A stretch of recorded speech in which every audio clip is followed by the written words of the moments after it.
এবং সুবাস দিয়ে তো ফুলের শুভেচ্ছা আমরা দেই, দিয়ে কথাটাই বলি, তুমি তোমার জীবনে সকল ভালো কর্ম দিয়ে সবাইকে মুক্ত করবে।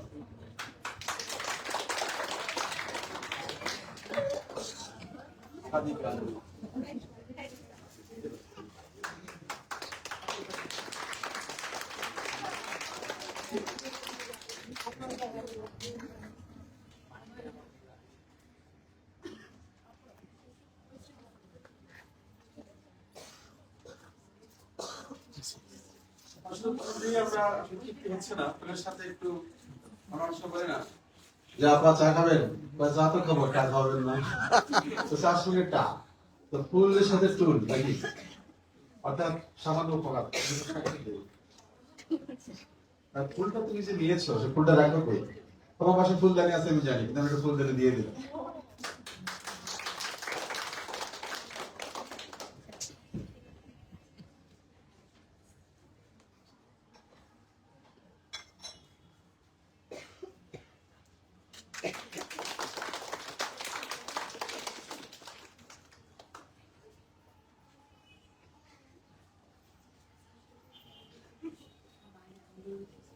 এবার আমরা সাদিকাদের কাছ থেকে 2 মিনিট একটু বক্তব্য শুনি, যে কিভাবে ভালো রেজাল্ট করা যায়, কিভাবে আসলে আলোকিত হওয়া যায়। এটা এখন কিন্তু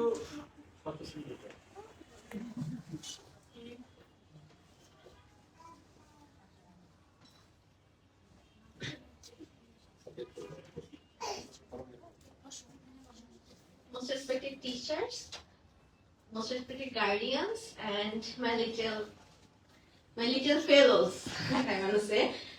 Assalamu alaikum to everyone. For my confidence, I would like to continue my speech in my mother tongue. তো আমি সবার প্রথমেই শুরু করতে চাই মানে আল্লাহকে শুকরিয়া আদায় করে, কারণ উনি যদি না চাইতেন হয়তো বা আমি এখানে থাকতাম না।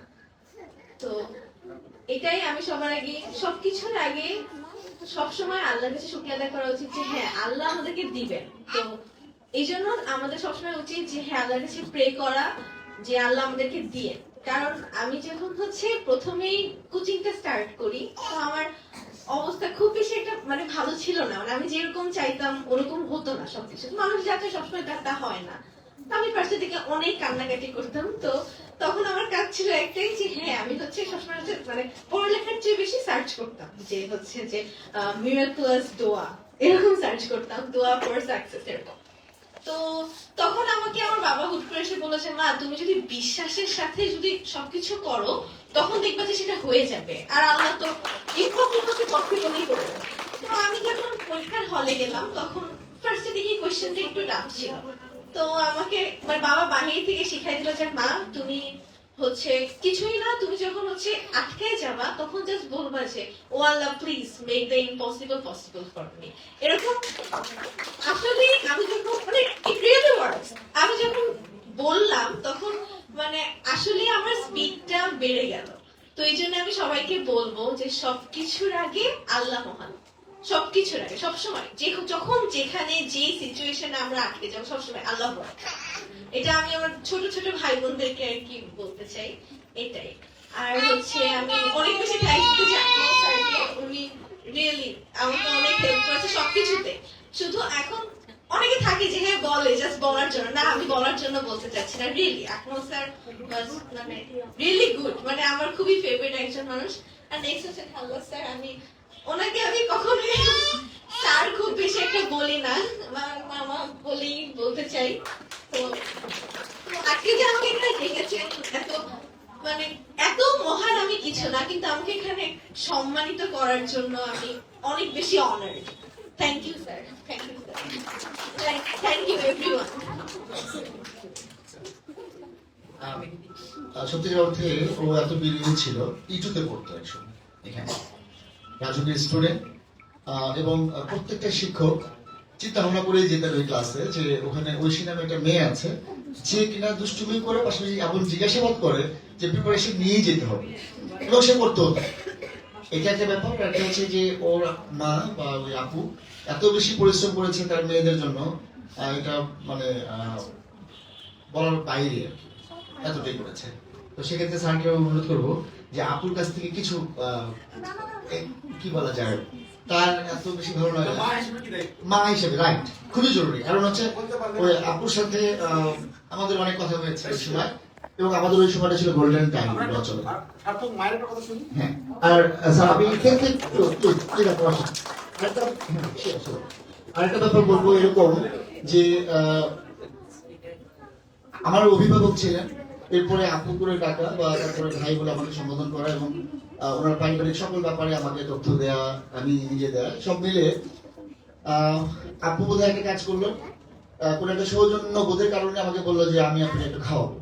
তখন বললাম যে না, আমি শুধু একা খাবো না, আমি স্যারকে সহ যদি খাওয়াতে চান ইটস ওকে।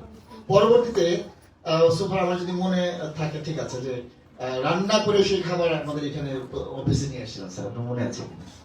এবং আমাদের প্রতি তারা, উনি এত বেশি ডেভোটেড, এমসিসির প্রতি খোঁজ খবর নেয়া, এটা গোল্ডেন টাইম বলা চলে।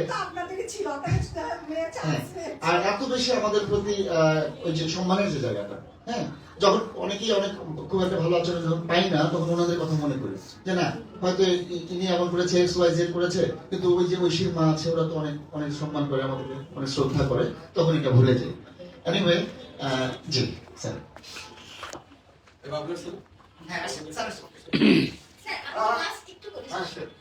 তো আমার আসলে অ্যাডভাইস দেখ আমি কোনো কিছু না, আমি অ্যাডভাইস দিব না, কারণ আমি আসলে এত বড় কিছু না।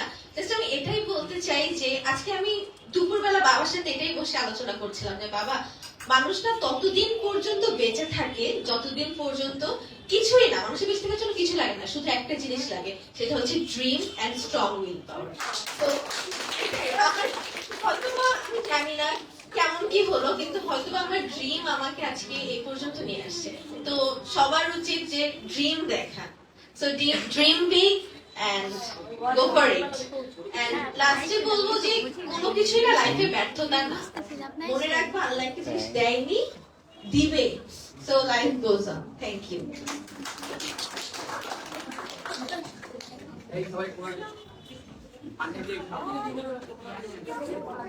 দুই লাইন শুনতে চাই আমরা।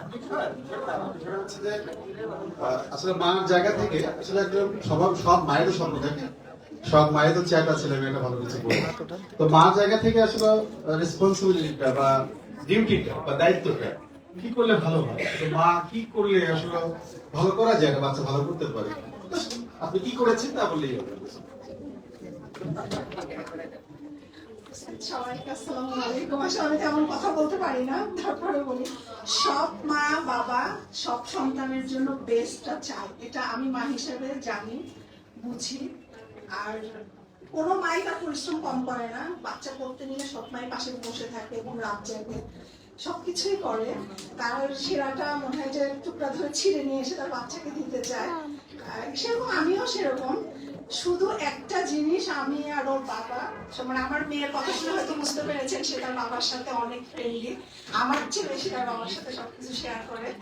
তো আমি আর ওর বাবা, ওরা যখন ছোট ছোট, মানে তখন থেকে আমাদের একটা প্ল্যান ছিল, ওদের সবকিছুতে আমরা সাপোর্ট করব।